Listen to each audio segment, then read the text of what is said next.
ವಿವೇಕ ಚೂಡಾಮಣಿಯ 7ನೇ ಶ್ಲೋಕವನ್ನ ನಾವೀಗ ನೋಡೋಣ. ಅಮೃತತ್ವಸ್ಯ ನಾಶಾಸ್ತಿ ವಿತ್ತೇನೇತ್ಯೇವ ಹಿ ಶ್ರುತಿಃ ಬ್ರವೀತಿ ಕರ್ಮಣೋ ಮುಕ್ತೆरहेतुत्वं ಸ್ಫುಟಂ ಯತಃ.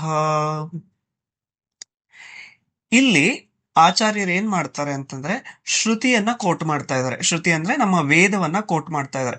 ವೇದದಲ್ಲೇ ಹೇಳಾಗಿದೆ, ವಿತ್ತೇನೇತ್ಯೇವ ಹಿ ಶ್ರುತಿ, ಶ್ರುತಿಯಲ್ಲೇ ಇದನ್ನ ಹೇಳಿದ್ದಾರೆ. ಏನಂತ?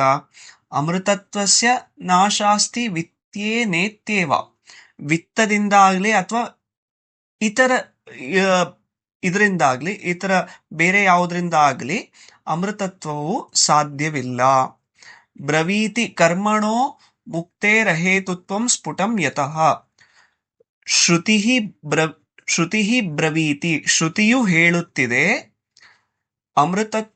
ಅಮೃತತ್ವ ನಾಸ್ತಿ ವಿತ್ತೇನ ಅಥವಾ ಕರ್ಮೇಣ, ಕರ್ಮದಿಂದಾಗ್ಲಿ ಅಥವಾ ವಿತ್ತದಿಂದಾಗ್ಲಿ ಧನದಿಂದಾಗ್ಲಿ ಅಮೃತತ್ವವು ಸಿಕ್ಕೋದಿಲ್ಲ ಅಂತ.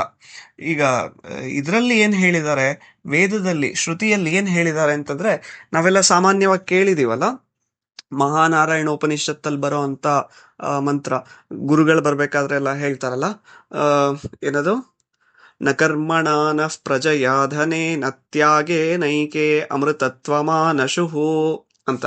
ಸೊ ಅದರ ಅರ್ಥ ಏನಪ್ಪಾ ಅಂತಂದ್ರೆ, ನ ಕರ್ಮಣ, ಯಾವುದೇ ಕರ್ಮದಿಂದಾಗ್ಲಿ, ನ ಪ್ರಜೆಯ ಸಂತಾನದಿಂದಾಗ್ಲಿ, ನ ಧನೇನ ಧನದಿಂದಾಗ್ಲಿ, ಕರ್ಮದಿಂದಾಗ್ಲಿ ಪ್ರಜೆಯಿಂದಾಗ್ಲಿ ಧನದಿಂದಾಗ್ಲಿ ಅಮೃತತ್ವ ಅನ್ನೋದು ಸಿಕ್ಕೋದಿಲ್ಲ.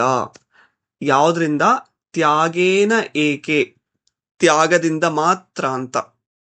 ಆ ಮಾತನ್ನ ಉಲ್ಲೇಖವಾಗಿ ಇರಿಸ್ಕೋಬಹುದಿಲ್ಲಿ. ಇದು ಮಹಾನಾರಾಯಣ ಉಪನಿಷತ್ತಲ್ಲಿ ಬರೋ ಮಂತ್ರ ಆದ್ರೆ, ಹಾಗೆ ಚಾಂದೋಗ್ಯದಲ್ಲಿ ಬರುತ್ತೆ, ಮತ್ತೆ ಬೃಹದಾರಣ್ಯಕ ಉಪನಿಷತ್ತಲ್ಲಿ ಯಾಜ್ಞವಲ್ಕ್ಯರು ಅವರ ಹೆಂಡತಿಗೆ ಉಪದೇಶ ಮಾಡೋ ಅಂತ ಮಂತ್ರದಲ್ಲೂ ಬರುತ್ತೆ, ಧನದಿಂದಾಗ್ಲಿ ಕರ್ಮದಿಂದಾಗ್ಲಿ ಮುಕ್ತಿ ಅನ್ನೋದು ಸಾಧ್ಯವಿಲ್ಲ ಅಂತ ಹೇಳ್ತಾರೆ.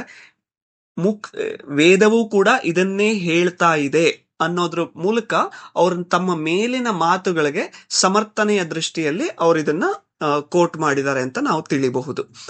ಇಲ್ಲಿವರೆಗೆ ನಾವು ನೋಡಿದಂತ ಶ್ಲೋಕಗಳು, ಈ ಮೇಲಿನ 6 ಶ್ಲೋಕಗಳೇನಿದೆ, ಇದು ಮುಕ್ತಿಯ ಮಹತ್ವವನ್ನ ಹೇಳ್ತಾ ಇದೆ.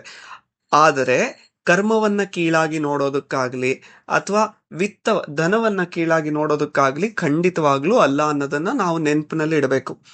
ಸೊ ನಮ್ಮ ಉದ್ದೇಶ ಏನಪ್ಪಾ ಅಂತಂದ್ರೆ ಮುಕ್ತಿ ಆದ್ರಿಂದ, ಮೋಕ್ಷ ಆದ್ರಿಂದ, ಅಮೃತತ್ವ ಆದ್ರಿಂದ, ಅದಕ್ಕೆ ಇವೆಲ್ಲದ್ರಿಂದ ಅದು ಸಾಧ್ಯವಿಲ್ಲ ಅಂತ ಇದನ್ನ ಹೇಳಿದ್ದಾರೆ. ಹೇಗೆ ನೀವು ಟ್ರೈನ್ ಟಿಕೆಟ್ ತಗೊಂಡು ಫ್ಲೈಟ್ ಅಲ್ಲಿ ಹೋಗೋದಕ್ಕೆ ಆಗೋದಿಲ್ವೋ, ಖಂಡಿತವಾಗ್ಲೂ ಟ್ರೈನಲ್ಲಿ ಖಂಡಿತವಾಗ್ಲೂ ಹೋಗ್ಬೋದು, ಆದ್ರೆ ಅದು ಫ್ಲೈಟ್ಗೆ ಹೋಗೋದಕ್ಕೆ ಅದು ಅಸಮರ್ಥತೆ, ಅದಕ್ಕೆ ಅದು ಸಾಧ್ಯ ಇಲ್ಲ. ಫ್ಲೈಟ್ ಅಲ್ಲಿ ಹೋಗೋದಕ್ಕೆ ಫ್ಲೈಟ್ ಟಿಕೆಟೇ ತಗೋಬೇಕಾಗತ್ತೆ.